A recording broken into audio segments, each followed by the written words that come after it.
Welcome, everybody, to another one of our monthly wellness webinars. It is so nice to have you back again. This is our last webinar of 2024. I don't think we ever ventured in to a single ingredient before in any of these webinars, so I thought we would jazz it up a little bit, and I'll explain a little bit more about why I chose to spotlight root vegetables, which is the title of our webinar today.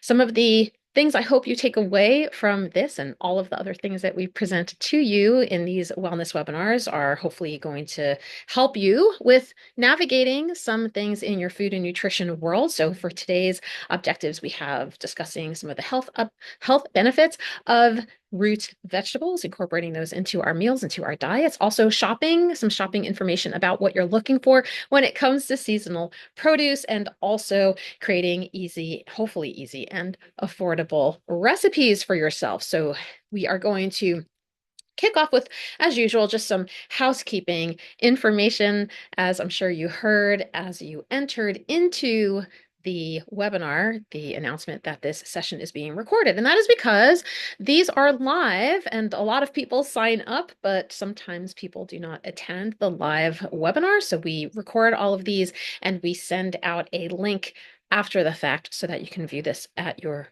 own leisure, or if you want to rewatch it. And at some point in the near future, I also upload these recordings to the Dish with Dina TV on YouTube. You can use the chat box at any time. It's open for you to chime in if you want. I'm going to stop every few slides or so just to check to see if anybody has entered any questions or comments into the chat box. But we also have a formal time set aside at the end of the webinar for official question and answer, in which case you can ask about this topic or any other topics you want to talk about. I will also disclaim that I always say, I'm a registered dietitian, but I'm not your registered dietitian. So please make sure that you're not utilizing any of this information as medical advice. If you are planning on making any changes to your diet, to your medical regimen,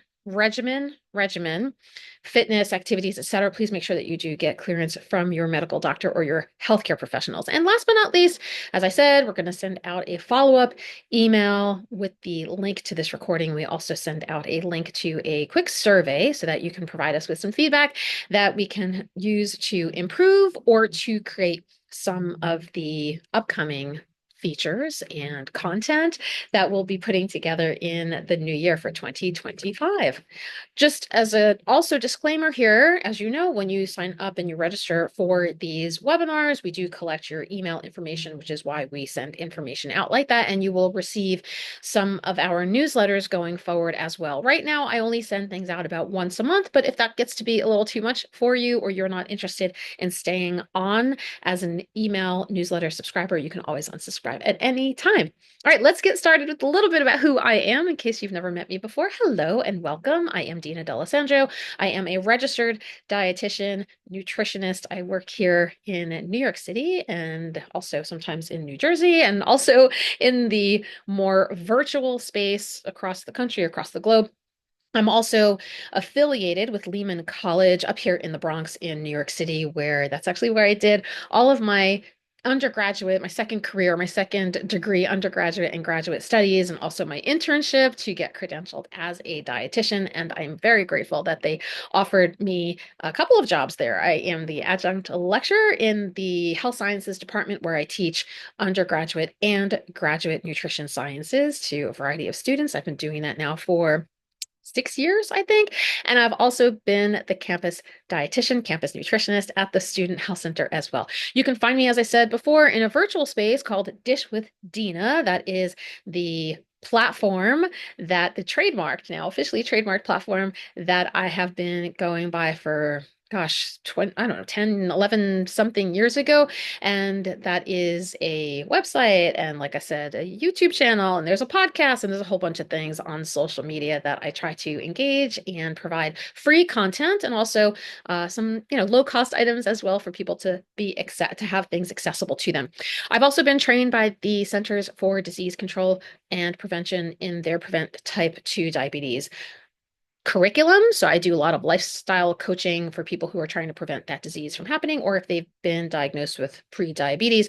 And I'm happy also to say, I'm very proud to say that I've also been included as a co-author on some research studies. And that's kind of a big deal. If you're looking to get a credential and go off in a different direction, especially in the science world, it's kind of neat to see your name in these peer-reviewed journal articles where we do a lot of research and provide evidence-based guidelines for our general populations. I've also been featured in a variety of things across different platforms as well. I do a lot of speaking engagements, and so you might come across some of my content, my information, or if you feel like hiring me, shoot me a note and I'm happy to work with you if there's anything that you need on site or virtual for your own organization. I also am a mentor and a preceptor to a variety of dietetic students and interns as well. So I'm really excited to work with people who are coming up the ranks and helping them navigate their new role into the dietetics profession.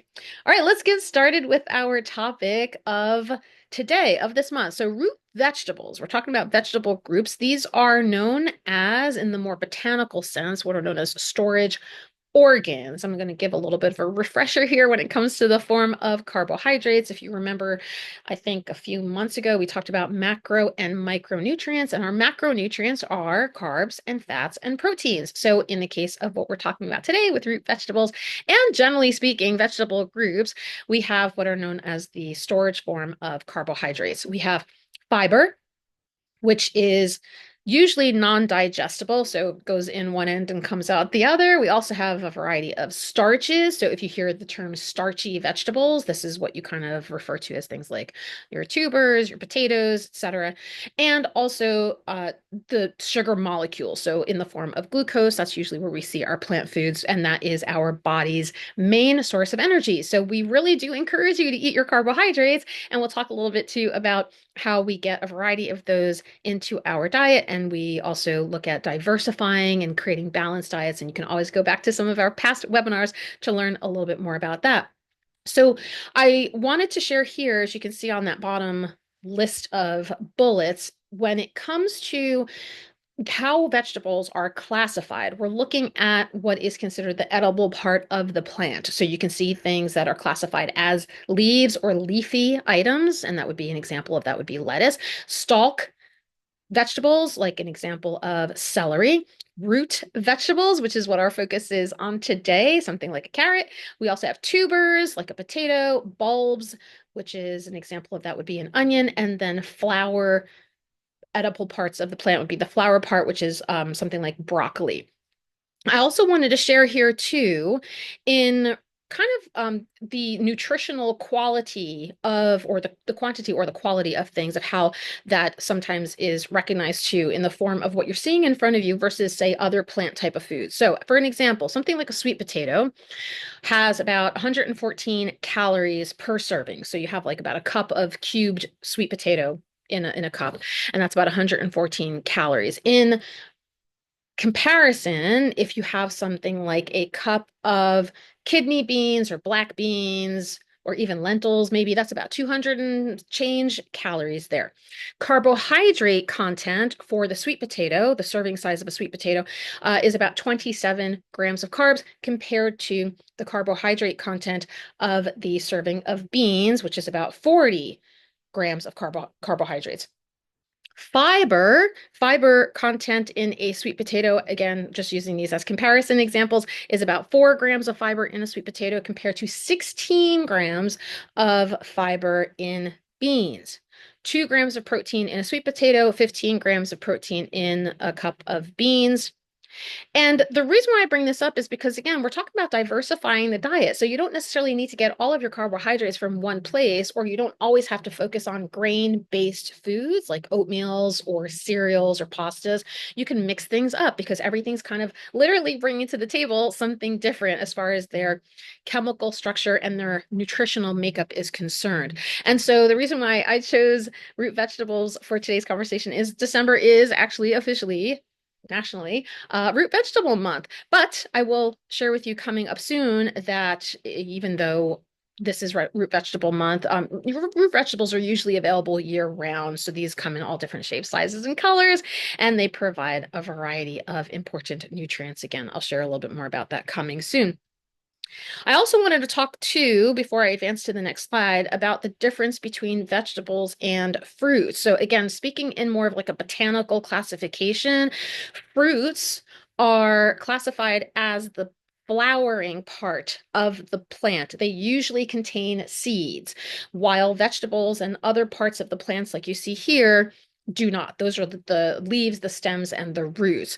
In a culinary sense, however, you might see things that are a little bit more sweet used in desserts and baked goods, while the more savory types of quote unquote fruits would be categorized or lumped into vegetables. And some examples of that would be a tomato or an avocado. Those are technically fruits because they contain seeds, but they're usually lumped into your vegetable category or your vegetable group. All right, so let's jump through some examples. I'm going to give you a quick little quiz here. If you take a look at what you see on screen and you want to type in the chat, take a guess of what these plants are on the left-hand side and on the right-hand side. I've purposely categorized. I took those categories that we just saw on the previous slide, and I gave you examples of everything. So what's on the left and what's on the right? I'll give you a sec to chime in the chat. Take a guess, and I will give you the answer in 3, 2, 1. So on the left-hand side, we have lettuce, and that is categorized in that leafy green group. On the right-hand side, that is celery. So that is our stalk vegetable. Next up, left-hand side. I mean, I feel like I can figure out what that is. If you share with me what you think the left-hand side vegetable is, and on the right-hand side, what vegetable do you think that is? Again, this is just general vegetable groups that we just saw in that previous slide with categorizing the different varieties. I'll give you 3, 2, 1 to take a guess. We have carrots on the left-hand side, which is a root vegetable. And then on the right-hand side, we have potatoes, which are considered tubers.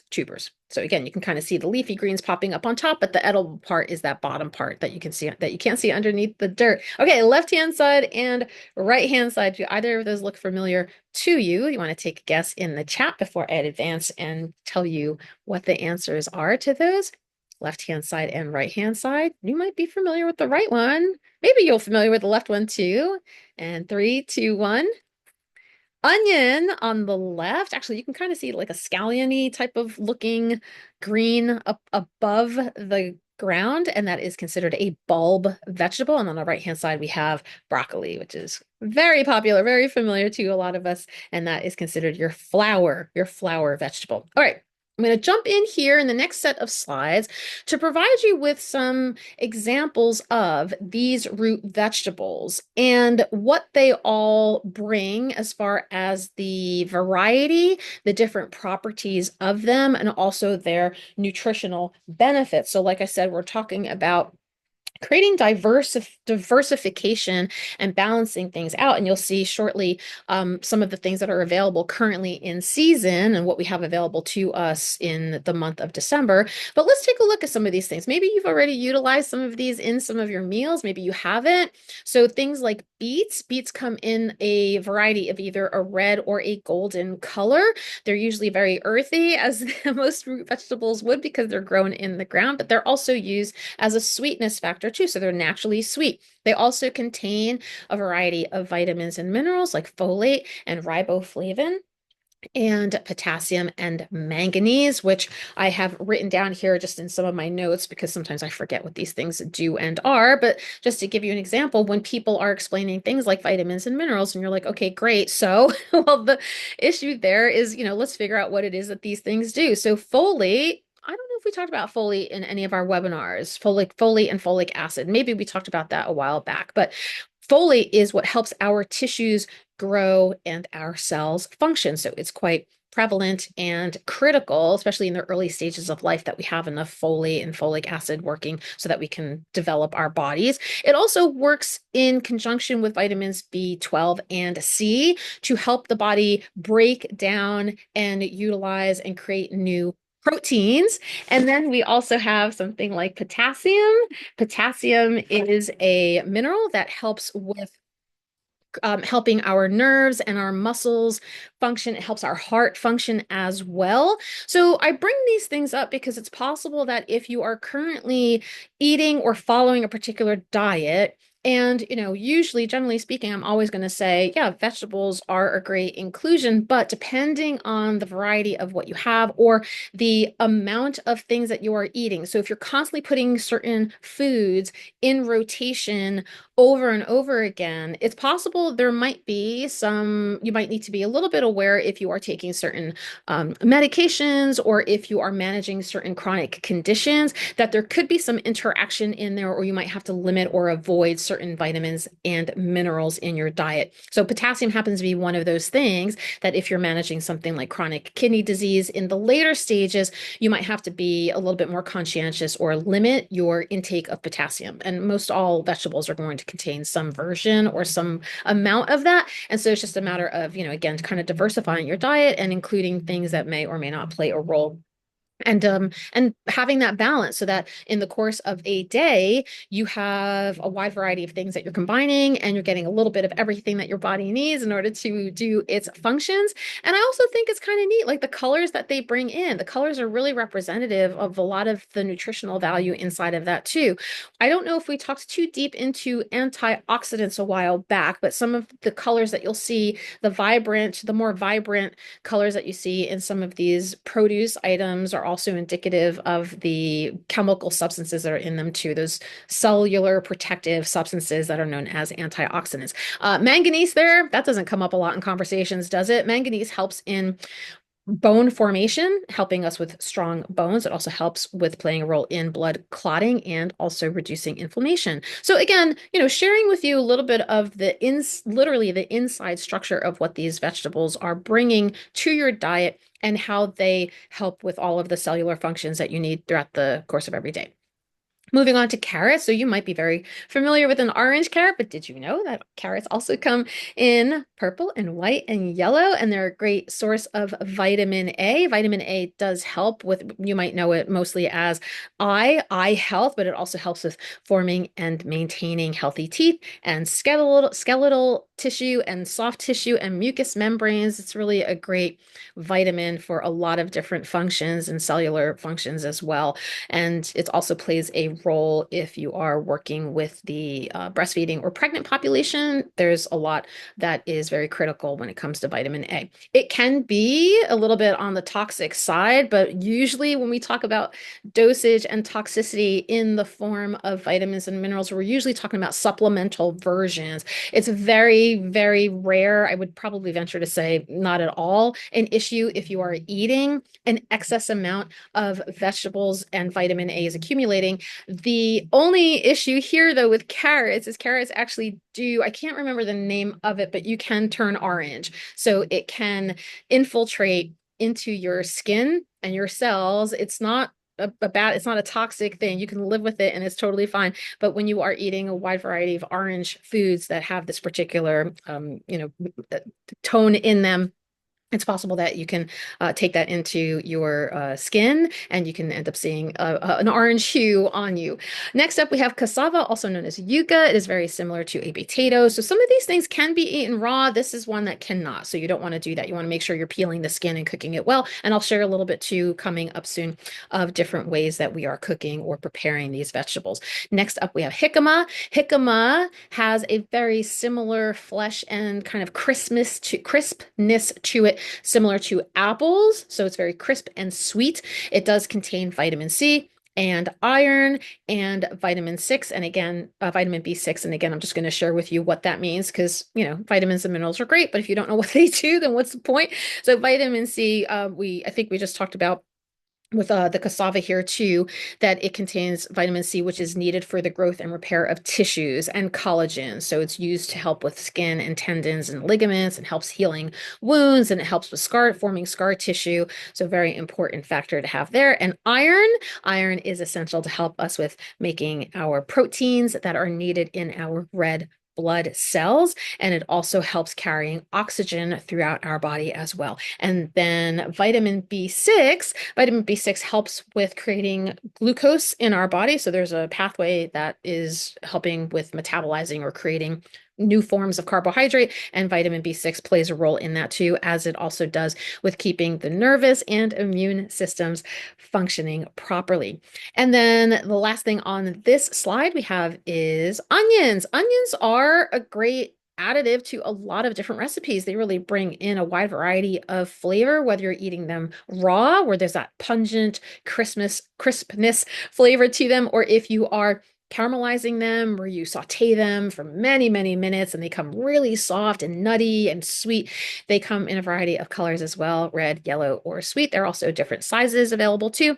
And their claim to fame, I think, ideally is the vitamin C content there. All right, let's move on to, let's move on to the next couple of slides here. So we have next up is parsnips, potatoes, radishes, and rutabagas.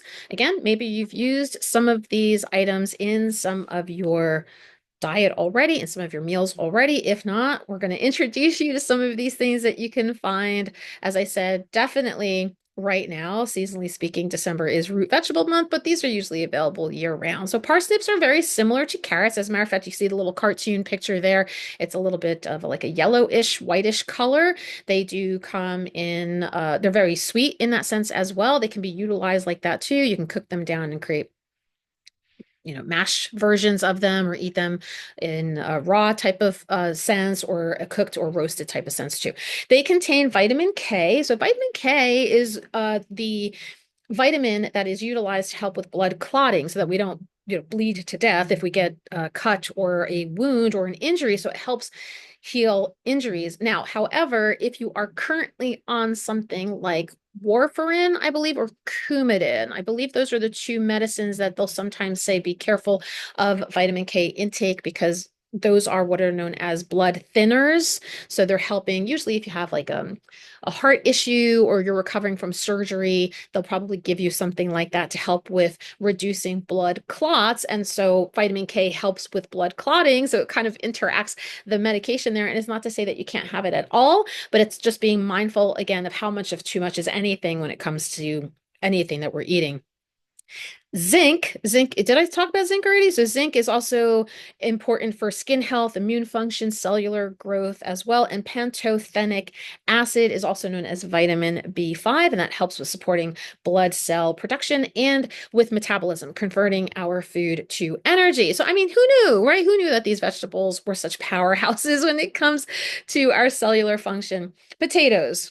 Right. They're fantastic in so many different ways. Your russet, your fingerling, your red, Yukon Gold, etc., the tiny little ones, purple potatoes, etc. So again, the variety that you have with these things, the skin that is edible also comes with a lot of fiber as well. So you can peel it if you want to, or you can leave it whole and you can leave the skin on as well because it is edible. Potatoes are really known for their high amount of potassium. Again, potassium, if we're talking about kidney issues, might want to be a little bit mindful as to how often you are eating these things, or you might have to do what's called leaching out the potassium by rinsing and straining your potatoes before you cook them. Also, vitamin C, as we talked before, and vitamin B6, which I think we mentioned earlier too. If not, yeah, we talked about vitamin B6 as well. Okay, listen, I get heat when I say this. I don't like radishes, but if you like radishes, go nuts. Radishes are crisp and they have like a little peppery kick to them, a little spicy built in. They come in, I have varieties here known as red, globe, and daikon radishes. So they look a little bit different depending on where you're buying them in the grocery store or your farmer's market. And again, they also contain a good amount of vitamin C and potassium. Last on this slide here, rutabagas. I didn't have a picture of a rutabaga, but rutabagas are similar to a cabbage slash turnip kind of look. They're kind of chunky, and they are also classified as a cruciferous vegetable. So they do have the same cancer protective and cell protective qualities as something like a Brussels sprout or a broccoli or a kale as well. They come in purple and light yellow, orange varieties, and they do also have a good amount of vitamin C in them. And then my last slide here, as far as the remaining root vegetables that I wanted to spotlight. So we have sweet potatoes, right? If you like regular potatoes that are white or yellow, fine. If you enjoy an orangey type of flesh instead, or a purple type, like a purple potato, purple flesh, then feel free to, again, jazz that up. Usually the deeper the color, as I said, the more concentrated the nutritional value is. So sometimes there's a higher amount of antioxidants in there. And my understanding too is the deeper color is also closely related to a higher amount of fiber. So that is something just to keep in mind if that's something that you want to include in your diet. Sweet potatoes, again, they're orange-ish, right? So they kind of are reflective of the same thing we talked about earlier with carrots. So they contain vitamin A. It help with eye health and maintaining healthy teeth and skeleton and soft tissue. Jumping down to its sister vegetable, yams, a little bit different. Sometimes the language is used interchangeably, but they are a little bit different. Yams are usually brown skin with white flesh. They're a little bit less sweet and more starchy than a sweet potato. And they do contain vitamin A, vitamin C, and potassium, among other nutrients as micronutrients as well. Taro root. I don't know if anybody's familiar with taro root. Taro root is used in Polynesian staple items, including Hawaii, where it's turned into something called poi. So poi, P-O-I. Poi is a sticky paste that they utilize and is traditionally eaten with, they dip it in with their fingers and they eat it like that. It can also be, this is something I've seen marketed out now in some of the like more health food stores. I've seen this in some of our community supported agriculture, like our co-ops carry this too. They carry taro chips. So sometimes it's ground down into a flour and used as instead of a potato chip, it's used as a taro chip. Again, root vegetable, same diff, but it's bringing different maybe properties and different flavors and different starchiness to things as well. This cannot be eaten raw. So there are certain issues with it. There's like, we talked about, oh gosh, did we talk about this a while back? Yes, with food allergies. We talked about the proteins in foods.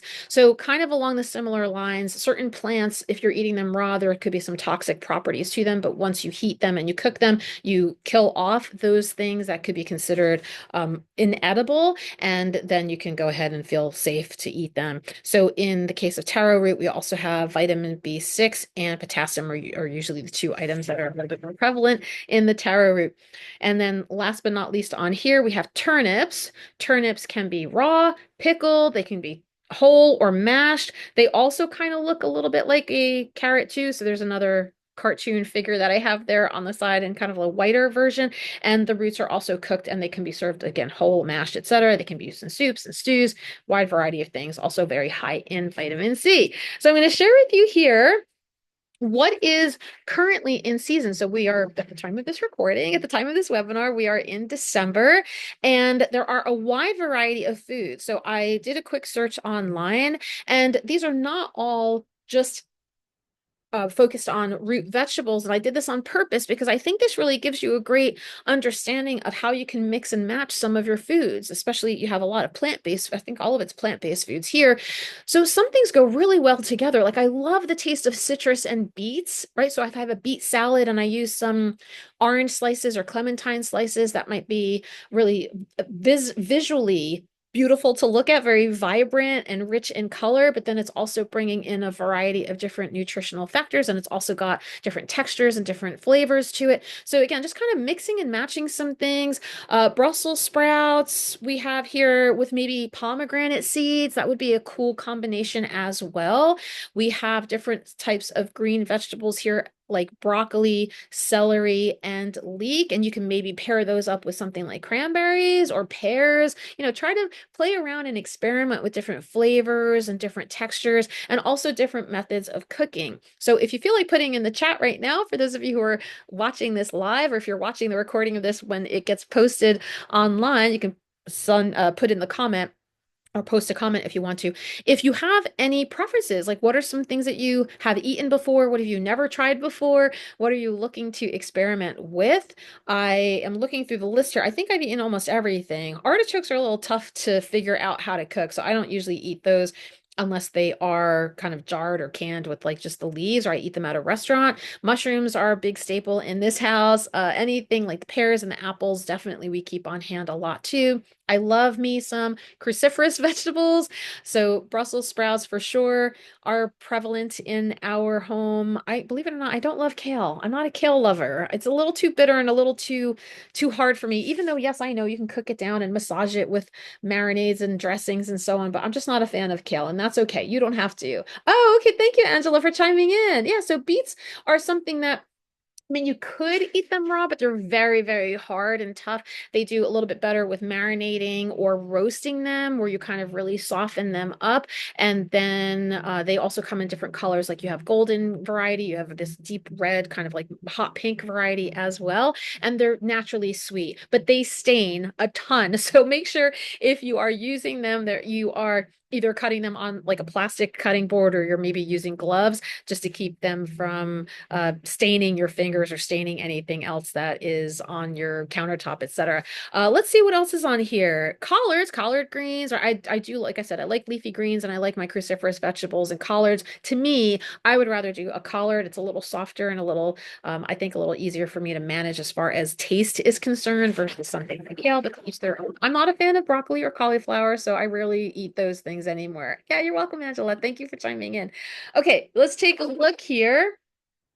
Anything else I wanted to share on what's in season, which I think coming up, I'm going to talk. Yeah, here we go. I'm going to talk a little bit more about what to keep an eye out for when you're choosing produce. So you could be at a grocery store, supermarket where you're on your own in the aisles in the produce section, or you could go to the farmer's market. You know, nowadays, again, like I said, everything is very year round when it comes to root vegetables, but you could also buy when it's in season. And obviously in December, we're talking about root vegetable season. So this is where it might be a little bit more affordable to you. So you do want to purchase things that are not mushy. You want to avoid anything that is super soft or has bruises or any visible damage. You know, tiny little nicks and scrapes you can just maybe cut off. That's fine. But you want to purchase something that is more firm to the touch when you are choosing them. When you bring them home, because they're root vegetables, they're in the ground. So there's definitely going to be some dirt residue left from where they have grown. So do make sure that you wash and scrub them. And I just want to clarify here when we're talking about washing a vegetable or washing produce, I'm not talking about soap and vinegar or any or bleach or anything like that. Literally just run them under a tap with cold-ish water. I have a soft toothbrush that I use for all of my produce. So, you know, depending on what you're getting in little nooks and crannies, or if you are not planning to peel the vegetable, if you plan on eating the skin, then obviously you want to take that little scrub brush or a toothbrush and just go through and make sure you're getting rid of all of those little dirt layers there as far as cleaning is concerned, and then preparing them. So root vegetables are often peeled and sliced or chopped up before cooking because they do tend to be a little bit hard. So sometimes it's better to have them in smaller chunks or smaller sizes to make them a little bit more edible. Some of the skin, like I said earlier, some of the skin of the root vegetables like potatoes and Jerusalem artichokes, beets, etc., they are edible. They are edible. They might taste a little bit fuzzy or a little bit dry. So this is why, depending on how you prepare them, if you marinate them or roast them, they'll soften up and will be a little bit more palatable. And many root vegetables can also be cooked whole in their whole form. So things like carrots, right? Carrots you've probably seen, they can be cooked whole because they're a little bit easier to cook down and kind of mush up in that sense, soften up in that sense. It's a little bit easier. In the nutritional content of fruits and vegetables, I just want to mention here can change significantly depending on how they are prepared. So if you end up boiling the heck out of your veggies, or as an example, like I'm thinking, well, I mean, you know, you can boil a lot of these things like boiled potatoes, etc. When you put things in water, so we're talking about things that are, we have water soluble vitamins, and we have fat soluble vitamins. If you're doing water soluble vitamins, you might see some of the color leach out of the vegetables while you're boiling them. So I tend to say roast them instead because the nutrients aren't like coming out of them into the water. Or you might want to save the water too and use it as like a starchy vehicle, like you want to add it to, soup or stew or something like that. So it's not completely like you're not flushing away or dumping all of those nutritional goodness down the sink. So if you are planning on boiling something, I would say, err on the side of like a little bit less time and maybe stick them in an oven instead so that you're not getting rid of all that nutritional stuff. Steaming is a different story. Steaming doesn't penetrate as deep. It doesn't leach as much of the nutrients out of it. So you can steam something instead, and that can preserve most of the nutrients that are left inside. All right, let's talk about storage. If you have a cellar or some place that is a little bit more temperature controlled, a lot of these root vegetables are very good just to be thrown into a little container or a box of some sort, and you can leave them there for several months. This is one way of storing food that you can have, after it's been harvested. And where winter is traditionally a time that there's little to no harvesting done, if that's something that you're keeping an eye out for, as well as far as picking and choosing your seasonal items, then there's different like extension methods that can be used. So I'm going to share in a second how we can do that as well. So remember, if we think back to how long did I do that? Was that October or September? We talked about the blue zones. Oh, they use a lot of root vegetables in some of those places as well, because again, they're growing things kind of seasonally and locally. They're storing things in their cellars or in colder type of controlled environments, and they are very utilized as staple foods. So they're in rotation quite often. So here you see potatoes, sweet potatoes, onions, beets, carrots, and parsnips. You could just toss into on their own in a bag, whatever, in a little container. Stick them in a pantry, a temperature controlled pantry where there's not a lot of moisture, or you can even stick them into your refrigerator. Usually I put them in like the crisper drawer. There's a little place that's a little far away from things that might drip on them. And those can last anywhere between a few weeks to a couple of months. I would go through and just inventory things every so often to make sure things aren't getting contaminated, or if they had little spots or flecks or bruises, that they're not growing and getting really mushy, because we don't want food waste to happen where you're throwing things away unnecessarily. All right, so here's how if you want to, you can freeze your foods as well. In this case, we use a process called blanching. So if you've never done this before, I'm going to introduce it to you here. Usually what you do is you would wash and then peel your root vegetable. And, if you want to leave the peel on in the case of something like a carrot or a potato, I think that would be totally fine. You dice them into small, manageable portions, so 1-inch cubes, as is listed here. You put a pot of water on to boil, and you throw the vegetables in the pot of water. So this is what I was saying before about the boiling thing. We're actually limiting it to watching that rolling boil happen, and then just in a few minutes, you're taking it off the flame, and you are immediately, a couple of ways you can do this. You're immediately either straining out the vegetables from the pot and then placing the semi-cooked vegetables into a bowl of ice water. So they go right in directly. Or you can strain the pot and maybe you put the vegetables into a colander or a strainer, and you place that strainer into the bowl of ice water so that the vegetables themselves are in a separate container, and you can just pick them up once they cool down. So you're bringing them to a different temperature. So this is really a great way that they kind of like starchify in that sense. They cook, but then you can pat them dry with a towel, and you can transfer them into either a freezer bag, or if you have the ability to do like a vacuum sealed pack, then they can keep in your freezer for anywhere between 9 to 12 months. And then you can put them into soups and stews, depending on the texture, bringing them back to heat, roasting them, etc. And it's just a way to kind of keep things extending their shelf life for you at home if you don't plan on using them right away.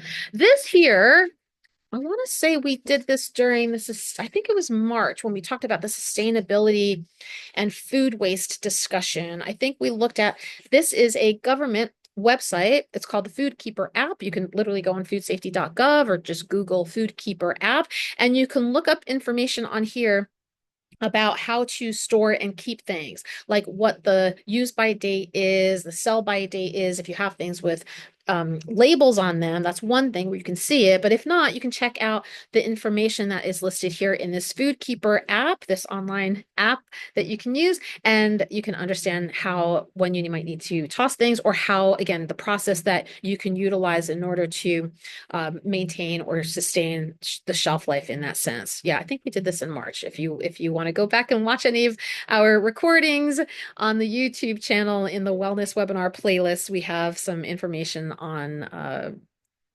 keeping things, storing things, when things sell by, and reducing food waste. Okay, let me go back into our next discussion around uses and cooking methods.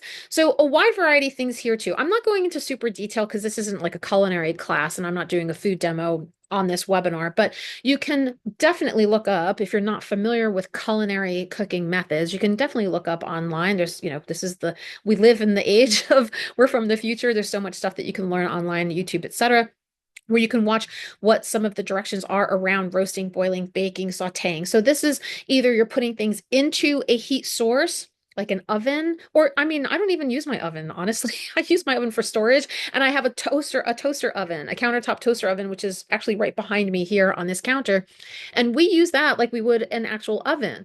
Or you can use it, you can put things on top of a heat source, like if you are using a saute pan or a pot, where you would drizzle some oil, or you might even use like a liquid, so either water or a broth of some sort. Again, you can use things like that to steam or to carry the cooking method in different ways. That would be more like boiling or using that method. Sauteing is usually an oil method instead. So again, depending on how big the chunks are, how long the thing might take to cook. So if you're roasting a whole potato and you're wrapping it up in aluminum foil and you're sticking it in an oven, that can take about an hour. But if you chop up that potato into smaller, tiny cubes, and you do roasted versions of that instead, then obviously you have more surface area, the heat can penetrate a lot quicker, and that might be done in half the time. So, think of how you're planning your meals, what time you have on hand, and how you plan on storing things when you're done, if you feel like you want to use these food items later on in some of your meals, for leftovers, etc. You can also eat, like we said before, not everything can be eaten raw, but some things can be eaten raw or paired with dips, like radish, carrots in a dip, right? Dip it into hummus or ranch dressing. So that's a great way, if you're not a big fan of vegetables, that's a great way to also get a variety of things in your diet as usual. And then we also have other things like turmeric and ginger in particular. And I also put garlic in here too. Garlic's not technically a root vegetable, but used as flavoring. So if you are trying to be mindful of salt intake, this is where you can really experiment with different flavors and check out textures and scents. Like I'm very big on, it doesn't have to be fresh. It doesn't have to be the whole root. You can buy dried versions of things or ground versions of things and really like open them up and just get a feel of what things smell like. Obviously don't open things up in the supermarket and then put it back as it's been touched and handled. But when you're bringing things home, smell things. That smells nutty. That smells fruity. This smells sweet. Like how might you pair up those ingredients in order to really improve upon your dishes and the sensory factor of that as well? All right, next up here, I'm giving you a few examples of creating some easy and affordable recipes. I'm not going into too much detail with a lot of this stuff as far as the language around it, which you'll see in a second, but I did a little bit of research and it looks like currently most root vegetables like carrots, beets, potatoes, turnips are, I'm going to say, relatively inexpensive, but I just want to be mindful of my language. Not everybody has the budget to get a variety of these things. So depending on where you're shopping, these things can range anywhere between $1 to $3 per pound. So, maybe you're getting a lot of bang for your buck. And again, these are root vegetables, very starchy, very filling, very fibrous. So a little bit goes a long way. And if you buy in bulk, then you'll probably get even better prices. So here, the first recipe I have for you is a roasted root vegetable medley. You can feel free to take a screenshot of this if you want to, or when I send the recording out, you can take a look at this as well. But you can Google things like this too. I Googled this and I said, just let's type in some root vegetables, pan roasted. And you can see here, usually the recommendation is if you're putting things in an oven is to wash and peel. You might want to cut some things into more manageable sizes, stick them in a preheated oven at 400 degrees, and usually about 30 to 40 minutes, make sure about halfway through you kind of rotate some stuff and then you can season it. I tend to do a little bit of salt and pepper and olive oil going in. And then when it comes out, I season them with other things because sometimes the herbs and spices might get a little bit burned or taste a little bit burnt coming out. So I tend to, add a little bit of extra flavor when I'm done and serve them hot. And then mix them up and add a little bit more seasoning. Next one here, yes, I know that's a butternut squash in the background. Let's just pretend it's sweet potato. Next one here is sweet potato and kale soup. Again, I'm not a huge fan of kale, so I might use a different leafy green vegetable like spinach or Swiss chard or collard greens instead. But it's not so pretty. Like the vibrance of that green against the orange. It's just like nature is so lovely. So again, here you're heating olive oil in a large pot and it's just dumping everything in there, adding in your liquid, removing it, and either eating it in its chunky version or maybe taking some of it out and blending it up and liquefying it and straining it and then maybe adding some, some garnish to it. Totally up to you is how do you like to create these dishes. And then last here, my last example, instead of doing mashed potatoes, do a mashed carrot and turnip dish. Again, just to kind of jazz things up, or maybe you have carrots that have been sitting in your refrigerator kind of going bad at this point, and you can utilize them in this way. So again, in this case, you are boiling, so you are mushifying them. I mean, you could roast them ahead of time first and then maybe do a parboil or something ahead of time.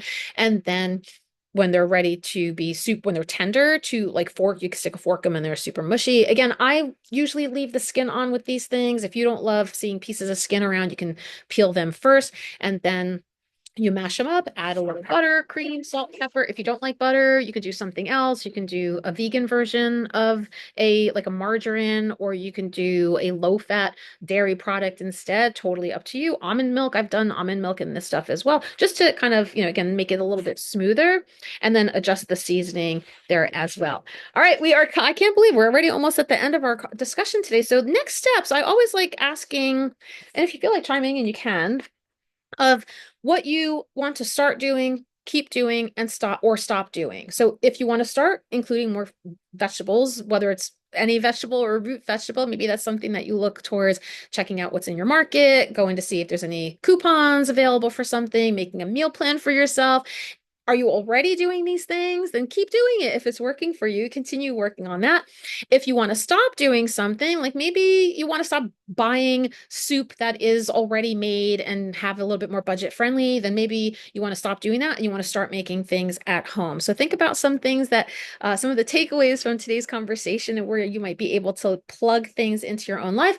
And I will share with you when we return in January. I can't believe it's already 2025, friends. We're going to talk about meal planning. I'll give you some insights into how to hopefully simplify how to create meal plans. Now, I want to share with everybody here too, right? All of these things that I do for you every month are free. So you can follow me if you want to across the many social media platforms as Dish with Dina. You can send these links to people that you love. You can send people to my YouTube channel. You can listen to the podcast. You can leave reviews. I don't want to ask for money for things like this because it's my honor to be of service to you. And I like to share education and information. And, feel free to work with me if you want to in some other way, or come hang out with me online and see what else I have to offer. So on that note, if there are any questions, comments, or feedback, you can throw that in the chat and I'll give a second here just to take a look if there's anything going on. Otherwise, I will see everybody in January, hopefully for our next webinar where we talk about meal planning made easily. Thanks so much, Angela. So nice to see you. Thanks so much. Thanks, everybody. Have a great day. Enjoy, eat well, and hopefully I'll see you again in the next webinar.